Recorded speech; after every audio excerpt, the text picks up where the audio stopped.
Today's third video for you viewers. Firstly, we have some important updates for you from Ethiopia-Kenya border.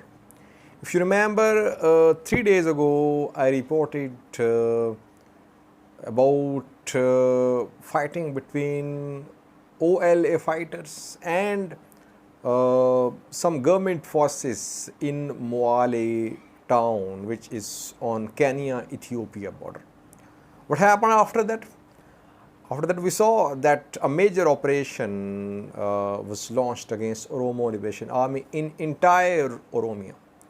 Now we have some updates from border areas as well, where reportedly Ethiopian government forces, regional forces, federal forces, they have conducted an operation in Kenya, on Kenya side of the border. Yesterday it happened. Secondly, viewers, Fano is raising funds. Fano is sharing written letters calling upon the people to donate.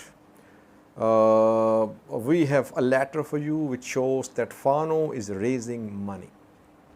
Thirdly, viewers, Yemane Gebremeskel is Eritrean information minister. He is one of the very few Eritrean ministers who speak on regular basis, almost on daily basis we see him speak. He shares tweets, etc. Today he spoke about Tigray People Liberation Front, TPLF. What did he say?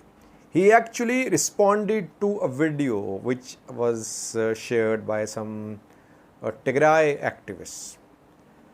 He quoted the video, he referred to it, and then he passed some comments about Tigray People Liberation Front. What did he say? Firstly, viewers, Ethiopia-Kenya border, 3 days ago, Oromo Liberation Army, OLA fighters, they entered Moale town from Kenya side of the border. They entered Moale, and in Moale, fighting between government forces and Oromo Liberation Army fighters went on for hours. Then OLA fighters retreated. What happened after that? After that, a major operation got underway against Oromo Liberation Army, and a major operation in border areas was also launched. Reportedly, yesterday, Ethiopian National Defense Force, Oromia Regional Force, and some other forces, they entered Kenya. Yes, they entered Kenya through Moale border crossing, and they conducted some operations on Kenya side of the border against Oromo Liberation Army. Was Kenyan Defense Force part of this operation? We don't know. But obviously, there must have been permission of Kenyan government. Without the permission of Kenyan government, Ethiopian forces cannot enter Kenya. So it seems that Kenya was on board, and Ethiopian government forces, federal and regional forces, especially Oromo Regional Force, they entered Kenya close to the areas in Moale on Kenya side of the border. What happened after that? After that, reportedly, OLA fighters, they fled. They fled to 3 different places which we have heard from some sources who are on the ground. Firstly, they have reportedly fled towards Sololo. Sololo is situated to the west of Moale. You can see Sololo on this map. Secondly, they fled towards Hure Hills. Hure Hills are also situated to the west of Moale. So from Moale, OLA fighters, they fled towards Hure Hills and towards Sololo, firstly. And secondly, some sources say that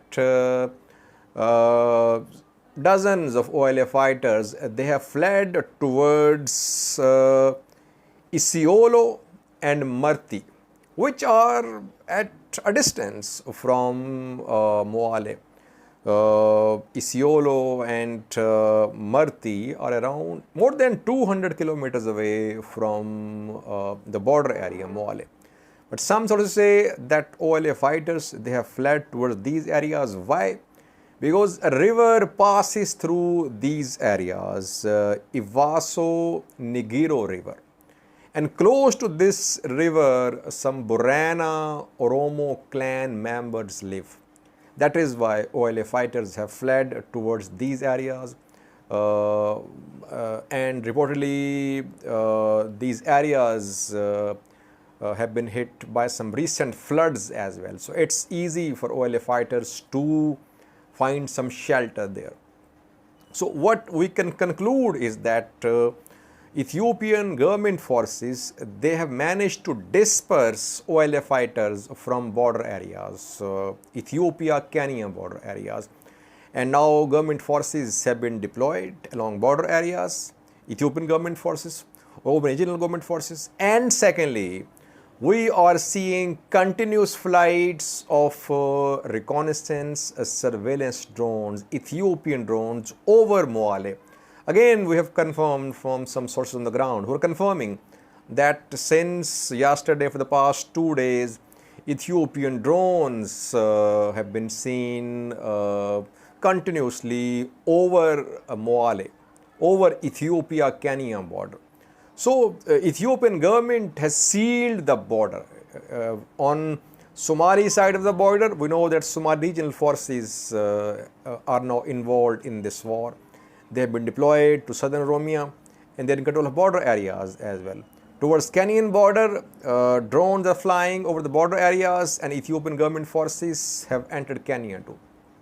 And on Amhara side, we know that there is deployment of Amhara militias, Fano militia, Amhara regional forces. So on all sides, we are seeing that Oromia's borders are being sealed. A major military offensive against Oromo Liberation Army is underway. It would be a test, a serious test of OLA's capabilities. Can OLA survive this massive onslaught? That remains to be seen. Secondly, our second story is about Fano. Fano is raising funds. We have a letter for you. You can see the letter on your screen. The letter has been written by Minilik Fano in Shua. Professor Asrat Voldius Brigade. Fano has written this letter. To whom it may concern. The letter is appealing for money. Fano wants money. Fano says it is in need of funds. So Fano is now collecting money from people, from general public to continue its recruitments, its trainings. Can Fano raise money? Is it a registered organization in Ethiopia? Is Fano legally allowed to raise money in Ethiopia? I don't know about Ethiopian laws.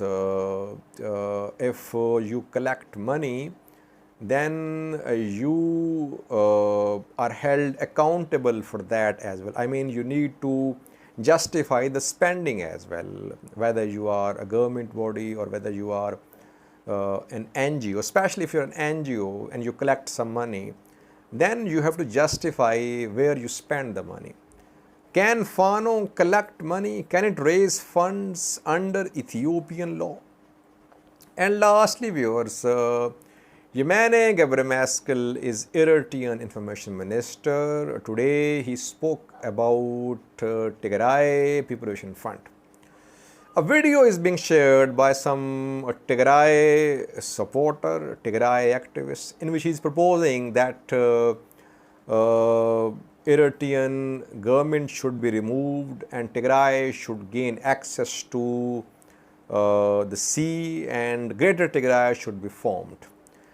Yemane Gebremeskel has responded to this video. In his message, he has referred to this video. He says, it's not a random video from someone who is a nobody. He says, no. This is stated official policy of Tigray People Liberation Fund, that it wants access to the sea, it wants greater Tigray, it wants Eritrea as well, it wants to attack Eritrea. We don't know, right now Tigray government is not in a position to attack Eritrea. Tigray government is fighting for its survival. People of Tigray are fighting for their survival. It could be a part of TDF's long-term strategy. It could be. After this 17-month-long ongoing conflict, I think that it would be easy for Tigray government and Ethiopian government to reconcile. But it would be difficult for Tigray and Eritrea to reconcile. Yes, taking revenge could be part of long-term strategy. Eritreans, they struck a heavy, decisive blow to Tigray government, Tigray military. So, if they got some opportunity, Tigray government might think of weakening Eritrea, like Eritrea did. Eritrea tried its best to weaken Tigray. If Tigray has survived, it's because of the people of Tigray that they managed to hold on to their Tambian mountains, and somehow they managed to survive. But yes, it could be part of long-term strategy of TPLF to take revenge. Thanks for watching.